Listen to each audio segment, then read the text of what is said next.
오늘 우리가 읽었던 이 하박국서가 기록된 때는 아시리아라고 하는 신흥 제국이 바벨론에게 패하면서 아시리아의 수도였던 니느웨가 멸망당하고 중동의 전통적인 맹주였던 애굽과 아시리아가 바벨론에 맞서기 위하여 군사 동맹을 맺고 있던 그런 시기였습니다. 한편 아시리아에 대해서 적대감을 갖고 있던 남유다의 16대 왕, 우리가 잘 알고 있는 경건한 군주였던 요시야가 아시리아의 힘이 약해진 틈을 타서 애굽이 팔레스타인 지역에서 세력을 확장하려고 하자 그것에 맞서기 위하여 전쟁을 벌였다가 죽게 됩니다. 그 후에 갈그미스 전투에서 애굽을 대패시킨 바벨론이 즉각 남유다를 침공하여 왕족과 귀족과 지식인들을 대거 잡아가게 됩니다. 우리가 잘 알고 있는 이 다니엘도 이 시기에 잡혀가게 되는 인물입니다. 바벨론과 전쟁에서 남유다는 2년 이상 성문을 잠그고 항전을 하게 되었습니다. 그런데 식량이 떨어지면서 백성들이 이제 굶주리기 시작하는 거죠. 그러니까 나중에는 굶주린 백성들이 자기의 자녀를 잡아먹는 일까지 벌어지는 그 참상까지 일어나게 됩니다. 그리고는 왕과 군대 장관들이 성에 있는 개구멍으로 도망치다가 붙잡혀서 개죽임을 당하게 됩니다. 그리고 마침내 무자비한 바벨론의 군대가 성 안으로 진입하면서 닥치는 대로 사람들을 죽이고 그들을 약탈하였습니다. 솔로몬의 화려했던 성전이 불타서 무너졌고 결국 성벽도 허물어지게 되었습니다. 이렇게 외세의 침공으로 나라가 멸망으로 치닫고 있을 때 유다는 내부적으로도 극심한 부정부패에 시달리게 되었습니다. 바벨론이 남유다를 침공하고 난 다음 일단 그 남유다를 자기의 지배 세력 안에 두면서 전쟁 패전에 대한 책임을 물어가지고 막대한 조공을 요구하게 되었는데 그 액수가 엄청났습니다. 그러자 권력자들과 가진 자들이 힘없고 가난한 자들을 무자비하게 압제하고 착취해서 거기서 나오는 재물로 조공을 바치게 되었습니다. 그러니 없는 사람들의 고통이 얼마나 컸겠습니까? 더욱이 사회적인 불의와 억압을 비판하면서 공의를 외치는 선지자들을 잡아 죽이기까지 하였습니다. 이러한 상황 속에서 하박국 선지자는 하나님께 이렇게 말씀하는 겁니다. 오늘 16절입니다. 내가 들었으므로 내 창자가 흔들렸다라고 말을 하는 거죠. 그러니까 이 나라가 멸망하는 이 소리가, 그리고 하나님의 심판이 임했다는 이 소리가 얼마나 무서웠는지, 몸이 떨리는 것이 아니라 내 창자가 흔들렸을 정도로 내가 두려웠다라고 그렇게 말하고 있는 것입니다. 그리고 하박국 선지자는 이러한 상황 속에서 하나님께 두 가지 질문을 묻습니다. 첫 번째는 어찌하여 이 사회에 불의한 자가 잘 되느냐 하는 겁니다. 1장에서 선지자는 이렇게 피를 토하듯이 절규하고 있습니다. 하박국 1장 13절에 보시면 주께서는 눈이 정결하심으로 악을 참아 보지 못하시며 패역을 참아 보지 못하시거늘 어찌하여 거짓된 자들을 방관하시며 악인이 자기보다 의로운 사람을 삼키는데도 잠잠하시나이까 라고 항변을 하는 거예요. 하나님은 정결하시고 거룩하시고 사르는 불과 같은 분이시잖아요. 그렇지 않아도 나라가 외세의 침입을 받아서 굴욕을 당하고 있는 이 마당에 정작 사회의 지도자라고 할 수 있는 사람들은 자신의 배를 채우기 위해서 없는 사람들을 쥐어짜고 그들의 고혈로 배를 불리는 그런 일을 자행하고 있는데 왜 하나님은 잠잠하시느냐라고 하는 거죠. 그것을 선지자는 도무지 이해할 수 없었습니다. 남부럽지 않게 먹고 살 만큼 가지고 있는 사람들이 고아와 과부들의 손에 들린 그 굳어버린 빵까지 빼앗는 일이 지금 일어나고 있는데 하나님이 내리시는 정의의 심판이 이 사회에 없다는 겁니다. 우리도 살면서 이런 마음의 의문을 가진 분들도 있을 거라 생각합니다. 보니까 악한 사람이 있는데 악한 사람을 그냥 하나님이 내버려 두시는 거죠. 아니, 내버려 두시는 것을 넘어서 너무 그 인생이 잘 되는 것 같아요. 정말 이 땅에서는 못된 사람들, 약삭빠른 사람들, 남 속이기를 잘하는 사람들, 이속이나 잘 챙기는 그런 사람들이 승승장구하고 잘 되는 것 같은 그런 느낌을 많이 받습니다. 그런데 정직하게 살려고 하는 사람, 원리 원칙대로 법을 지키며 사려고 하는 사람들이 손해를 보고 핍박을 받는 그 모습을 우리 역시 보는 것이고 우리 역시 똑같은 질문을 하나님께 할 수도 있다는 것을 우리는 생각해야 합니다. 둘째로, 악이 만연하여서 썩을 대로 썩어버린 유다 사회를 벌하신다고 하나님께서 말씀하시는데 왜 하나님은 유다보다도 더 악한, 그것도 하나님을 모르는 이방 국가인 이 바벨론을 들어서 징계하시느냐라고 하는 것입니다. 유다 국가라고 하는 이 나라가 죄가 있다 하더라도 심판을 하시려면 더 의로운 나라를, 더 하나님의 말씀을 잘 순종하고 하나님을 잘 믿는 나라를 그렇게 들어서 치시면 좋겠는데 하나님은 그게 아니라 더 악한 나라, 하나님을 모르는 나라, 그 나라를 들어서 유다를 치셨다는 겁니다. 아무리 유다가 잘못을 했다 할지라도 유다보다 더 악한 나라를 내세워서 징계하는 것이 과연 옳습니까? 라고 하는 그 말입니다. 이런 하박국의 두 가지 질문에 대한 하나님의 대답 역시 두 가지였습니다. 첫 번째, 하나님께서는 하박국에게 말씀하시기를 악인에 대한 심판은 반드시 일어날 것이다 그러셨습니다. 그것이 비록 우리 눈에 보일 때는 더딘 것처럼 보여도 마지막까지 갔을 때는 하나님께서는 반드시 의인과 죄인을 구분하고 악인을 심판하신다라고 하신 것입니다.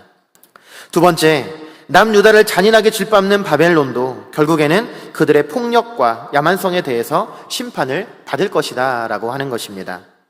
지금 하나님께서 바벨론을 들어서 일시적으로 유다를 징계하시는 그런 수단으로 사용하셨지만 그들이 저질렀던 폭력과 야만성은 절대로 용서할 수 없다는 것입니다. 그러니 하나님께서도 반드시 그렇게 바벨론을 사용하고 난 다음 바벨론이 저질렀던 죄값에 대해서 반드시 심판하실 것이라고 말씀하신 겁니다.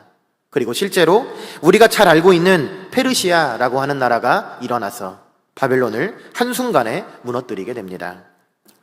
우리가 주목해야 될 것은 바벨론을 들어 심판하시는 하나님에 대한 선지자 하박국의 반응입니다.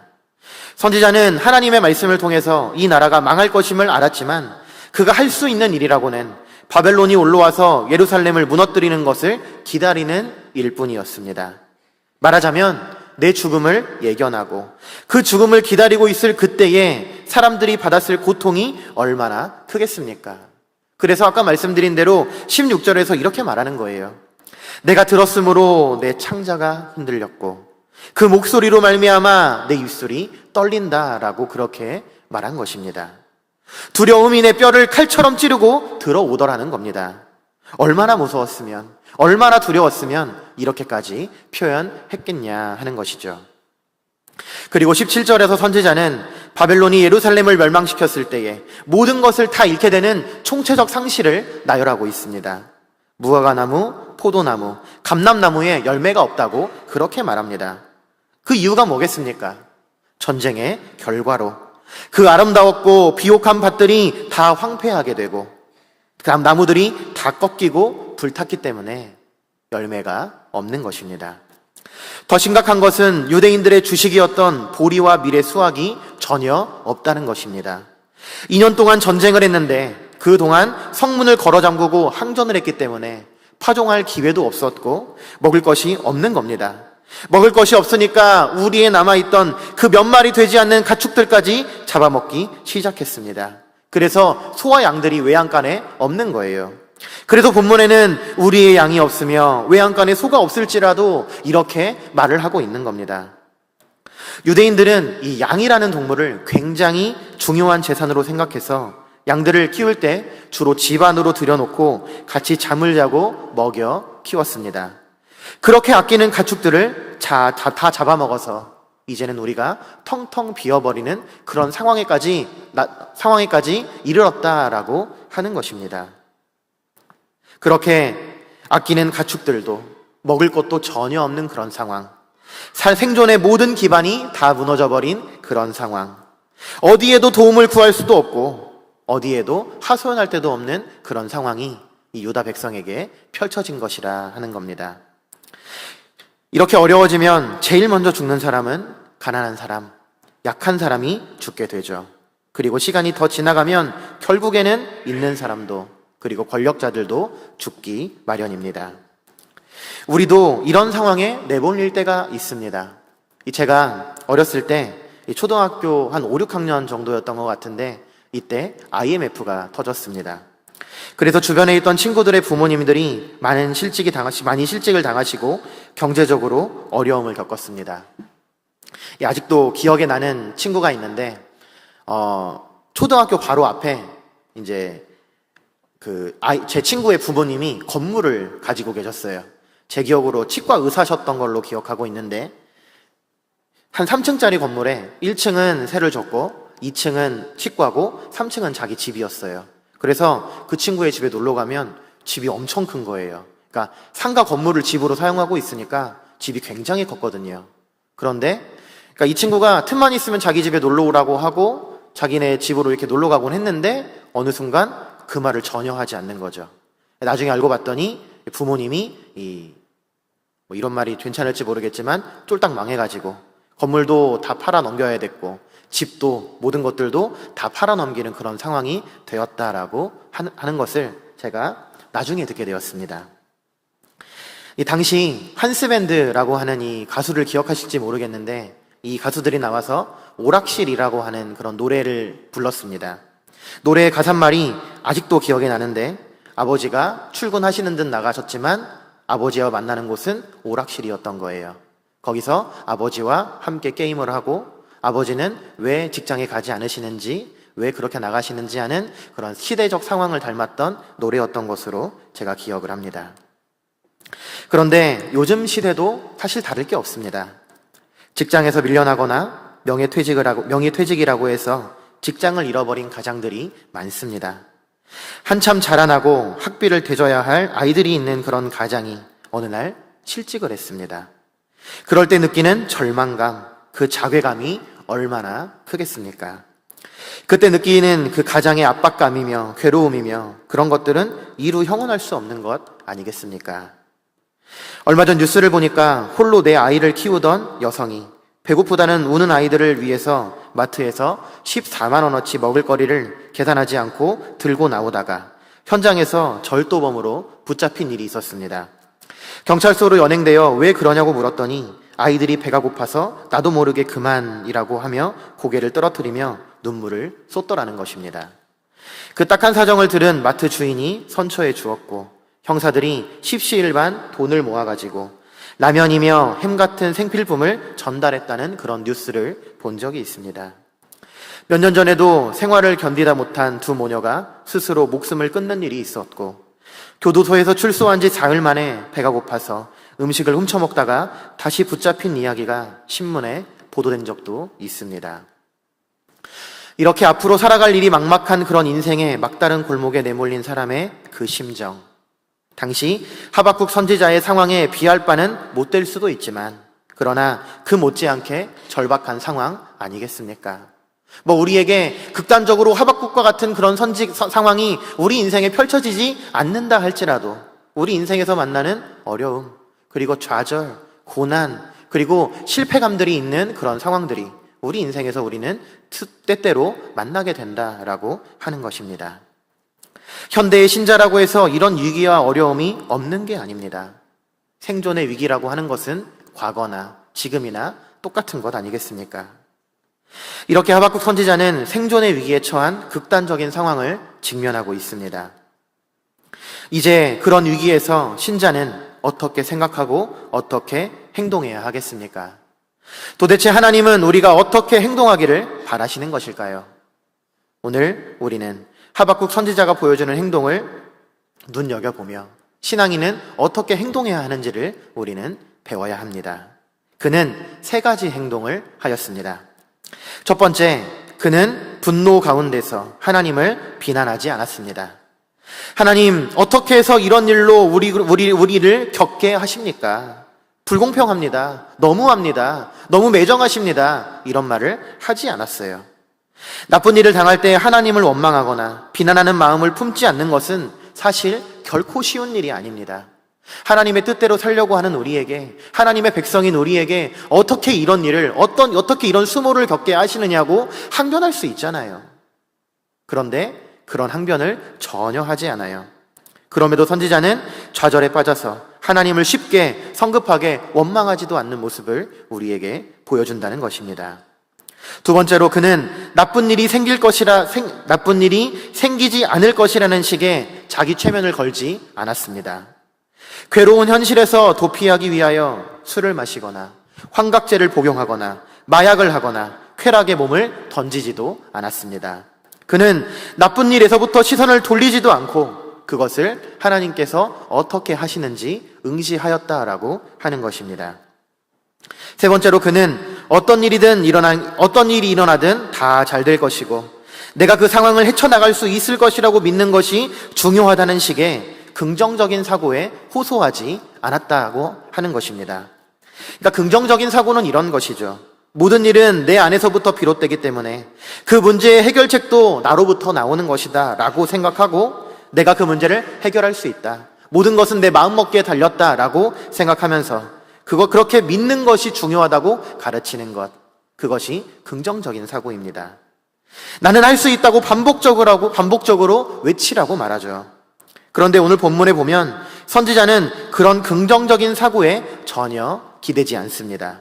대신에 그는 여호와로 말미암아 즐거워하고 자기 구원의 하나님을 인하여 기뻐할 것이라고 도리어 고백하게 되는 것입니다. 성도님들, 우리는 여기서 이제 질문을 던지지 않을 수 없습니다. 하박국은 자신의 세계가 무너진다라는 것을 잘 알고 있었습니다.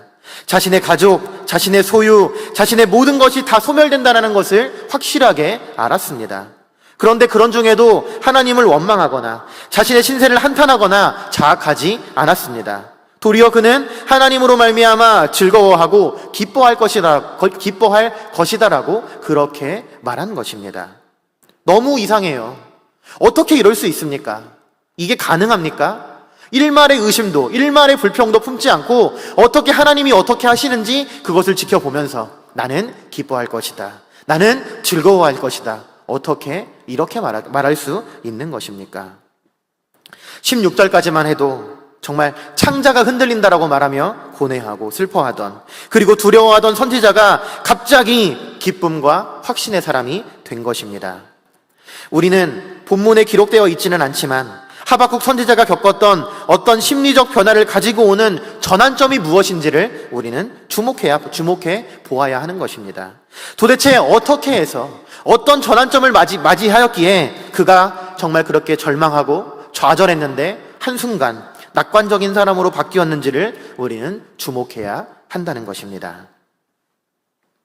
오늘 그가 이렇게 고백을 한 이유는 그는 하나님이 어떤 분이신지를 정확하게 알았기 때문입니다.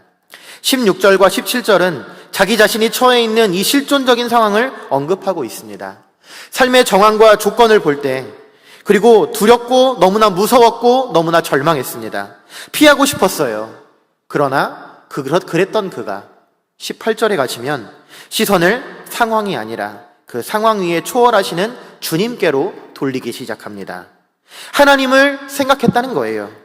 그는 지금 현실에서부터 초월하고 계신 하나님, 오늘도 역사를 통제하시고 다스리고 계시는 그 하나님께 시선을 두었다라고 하는 것을 오늘 본문은 우리에게 알려주고 있습니다. 이것이 오늘 이 하박국이라고 하는 한 사람이 비관적인 사람으로부터 낙관적인 사람으로 바뀌게 된 중요한 전환점이라고 하는 것입니다. 우리가 어려운 일을 겪게 되면요, 거의 대부분의 사람들은 그 어려운 일에 초점을 맞추고 그 어려운 일만 바라보게 됩니다. 그 어려운 일을 바라보다 보면 점점 더 그 어려운 일로 빠지게 되는 것이 또 우리 인간입니다. 그렇게 어려운 일을 분석하고 어려운 일을 생각하면 결론은 절망입니다. 그러나 선지자는 어려운 일을 생각하고 어려운 일을 분석하고 어려운 일로 시리하고 그러지 않았습니다. 그는 모든 상황을 통제하시고 모든 역사의 주관자 되시는 그 하나님만을 생각했다라고 하는 것입니다. 그리고 19절에서 이렇게 말하는 거죠. 주 여호와는 나의 힘이시라. 나의 발을 사슴과 같게 하사 나를 나의 높은 곳으로 다니게 하시리로다 그랬습니다. 여기 보시면 제가 조금 이상한 부분이 있었어요. 사슴과 같게 하사 나를 나의 높은 곳으로 다니게 하신다, 이런 말을 하는데 사실 높은 곳은 산을 말하거든요. 근데 저는 사슴을 산에서 본 일이 없는 거예요. 사슴을 어디서 봤냐면 동물원에서 봤거든요. 그러니까 사슴이 산에서 산다라는 생각을 안 해봤는데 오늘 본문을 보면서 한번 찾아봤더니 사슴은 산에서 살더라고요. 이렇게 평지, 동물원 이런 곳에서 사는 것이 아니라 산에서 사는 것이 사슴이라고 해요. 그리고 사슴은 이 산 기슭에 거하며 우아하고 민첩하게 거친 비탈을 껑충껑충 뛰어서 이 바위에서 저 바위로 막 폴짝폴짝 옮겨 다니며 사는 것이 사슴이라고 하는 거죠. 그러니까 제가 사슴이라고 하는 동물을 오해하고 있었더라고요. 사슴은 이쁘고 땅바닥에서 살고 이렇게 생각했는데 그게 아니라 산기슭에서 사는 동물이 사슴이었던 겁니다. 그러니까 이 거칠고 높은 산에서 살아갈 수 있는 이 사슴을 이 선지자는 생각했는데 사슴이 그 산에서 살 수 있는 비결이 무엇이겠습니까? 사슴은 어떻게 그 산에서 살아가는 것일까요? 그 비결은 그 사슴에게 있는 것이 아니라 그렇게 만드신 창조주 하나님에게 있는 것입니다. 하박국 선지자는 사슴을 보며 이런 생각을 했던 거예요. 사슴이 그 높은 산에서 그렇게 펄쩍펄쩍 뛰면서 살아가는 것처럼 하나님이 나를 다니게 하신다면 나를 그렇게 하실 능력도 주시겠다라고 하는 그 생각을 이 선지자는 했던 것입니다. 그렇다면 이 선지자가 생각하는 높은 곳이란 어딜까요? 이 높은 곳은 결과적으로 산을 말하는데 오늘날 높은 곳을 오르는 것은 스포츠 혹은 레저입니다. 거기서 경기도 하고 운동도 하죠. 그러나 고대 사회에서는 그런 인식이 전혀 없었습니다.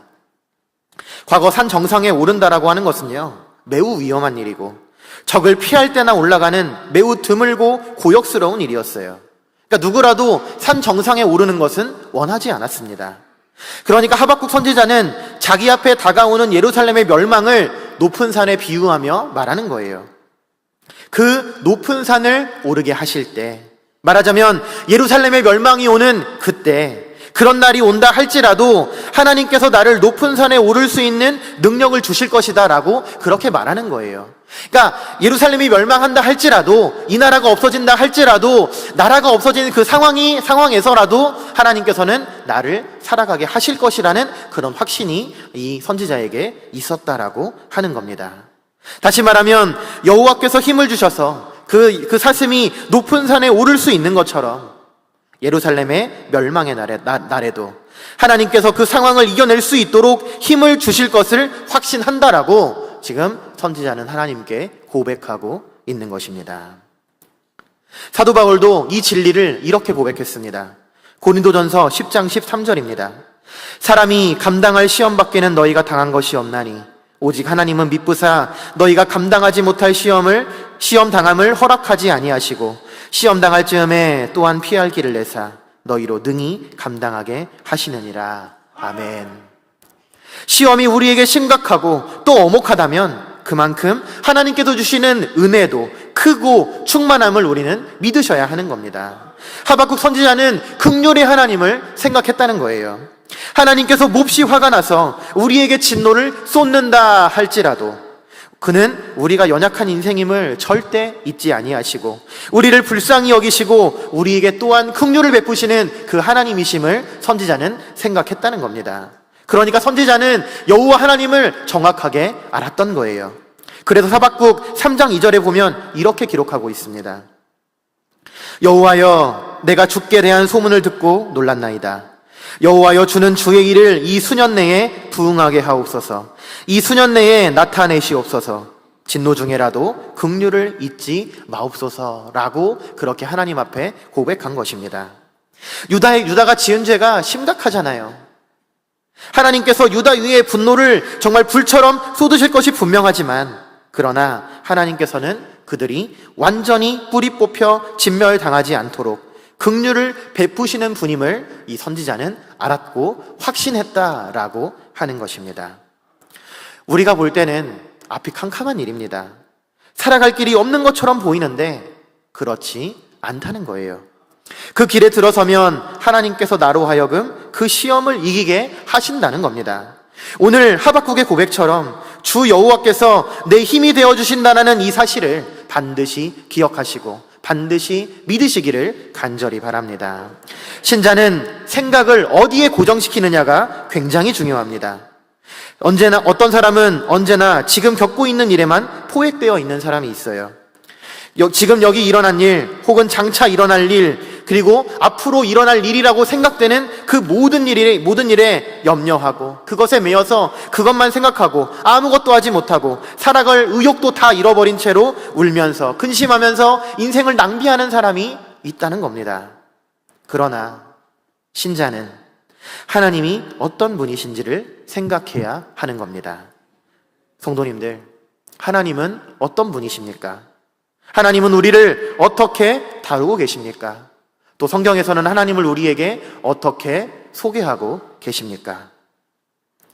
우리가 믿는 하나님, 그리고 성경을 통해 당신을 계시하신 하나님은 우리가 어떤 일을 당한다 할지라도 우리에게 피할 바위가 되어주시고 우리의 산성이 되어주시고 우리에게 힘이 되어주시는 분임을 믿으시기를 바랍니다.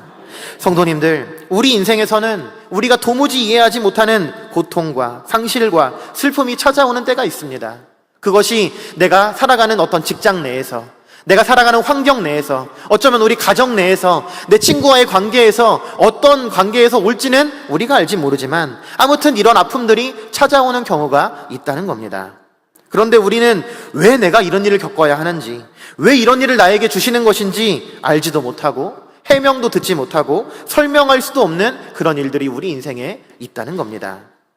대개 이런 일들은 까닭을 모른 채 갑작스럽게 내리는 비를 맞듯이 우리는 나쁜 일을 맞이하게 됩니다. 그런데 이때 정말 우리는 이유를 알지 못해서 혼란스럽고 괴로워하게 되죠.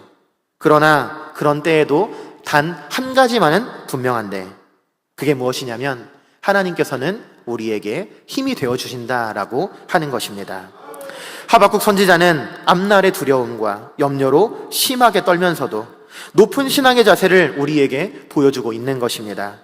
믿음을 가진 신자라면 무엇을 생각하고 어떻게 행동해야 하고 어떻게 믿음을 보여주어야 하는지 우리를 가르쳐주고 있다는 것입니다. 믿음이란 하나님은 자비하시기 때문에 우리에게 결코 잔인할 수 없는 분임을 믿는 것이라고 말할 수 있는 것입니다. 성도님들, 내 인생이 너무 잔인하게 느껴진다 할지라도, 지금 내가 처해 있는 현실이 너무나 차갑고 절망적이라 할지라도 그런 일을 내 인생에 허락하시는 하나님, 그 하나님은 절대로 잔인한 분이 아니라는 사실을 믿으시고 주권자 되시는 하나님께 반드시 그 일을 이겨낼 수 있도록 힘이 되어주신다라는 이 사실을 믿으시면서 절대로 낭망하지 마시고 인생을 또 신앙생활 하시기를 간절히 바랍니다. 인간적으로는 견디기 힘들 수 있어요. 이해할 수 없는 어려움이 오면 우리는 정말 견디기 어렵죠. 왜 나에게 이런 일을 줬는지 설명도 안 되는 그 일. 그러나 그 일을 허락하신 이가 하나님이시고 그 하나님은 절대로 잔인한 분이 아니라 나로 하여금 힘이 되어주시는 그 분임을 우리가 생각하고 그분을 믿을 때 우리는 이 일도 헤쳐나갈 수 있다라고 하는 것입니다. 오늘 선지자가 이렇게 고백하죠. 주 여호와는 나의 힘이시라 라고 고백하는 겁니다. 이 16절부터 17절까지의 이 이야기를 보면 이 상황이 이렇게 되는 거예요. 어려움이 닥쳤어요. 내 창자가 흔들릴 정도로 내가 너무 괴로워요. 두렵고 떨려요. 그리고 상황을 보면 이제 내가 가진 소유를 다 잃게 될 것이고 먹을 것이 없어질 것이고 정말 모든 것이 다 날아가 버리는 그런 인생이 된다 하는 거예요. 그런데 그때 시선을 하나님께로 두는 겁니다. 그때 펼쳐진 상황을 보는 것이 아니라 내 앞에 있는 삶의 정황만을 보는 것이 아니라 저 위에서 우리 인생을 살펴보고 계시고 역사의 주관자 되시는 그 하나님 앞으로 그의 시선을 돌리게 됩니다. 그럴 때 하나님을 의지하게 되고 하나님이 절대로 나로 하여금 망하게 만드는 분이 아니심을 그가 믿고 의지하게 되는 것이고 그때 비로소 이렇게 고백하게 되는 것입니다. 주 여호와는 나의 힘이시라. 이 고백이 우리 삶에 그리고 우리 모든 성도님들의 고백이 되시기를 간절히 바랍니다. 우리의 삶엔 그 누구도 나의 도움이 될 수 없습니다. 나에게 힘이 되시는 분은 오직 한 분, 여호와 하나님이신 것입니다. 우리 삶에 어려움이 온다 할지라도 오늘 선지자가 보여주었던 이 방법대로 그 시선을 하나님께 두면서 모든 것을 이겨내시고 하나님의 도우심을 간절히 구하며 여호와 하나님만이 나의 힘이다 라고 고백하실 수 있는 우리 파남의 모든 성도님들이 되시기를 간절히 바랍니다. 우리 함께 찬양하시겠습니다.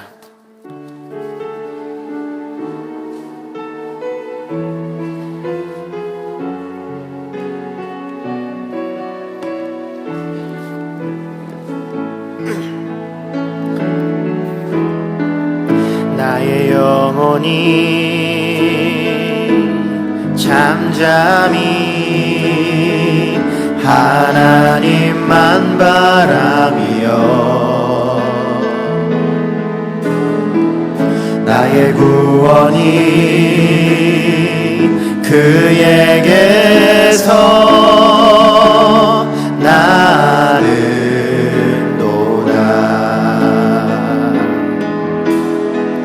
나의 영혼아 잠잠히 하나님만 바라라. 나의 소망이 저에게서 나른도다. 오직 주만이 나의 반석 나의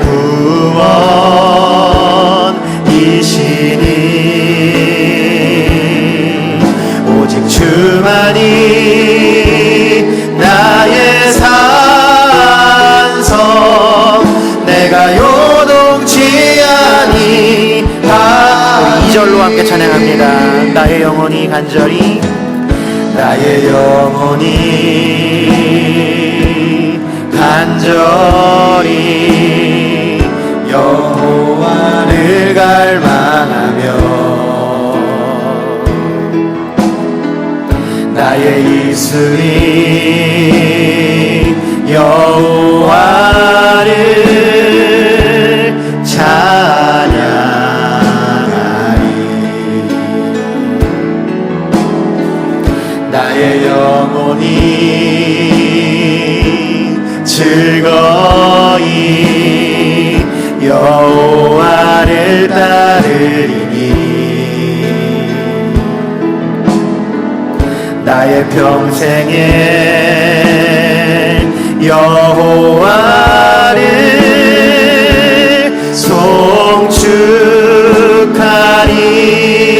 송축하리. 오직 주만이 나의 반석 나의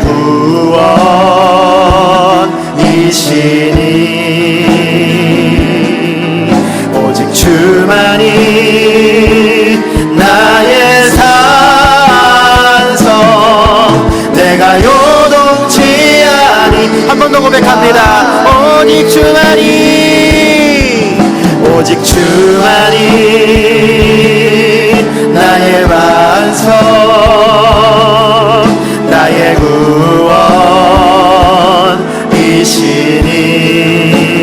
구원이시니 오직 주만이 나의 산성 내가 요동치 아니. 오직 주만이 오직 주만이 나의 반석 나의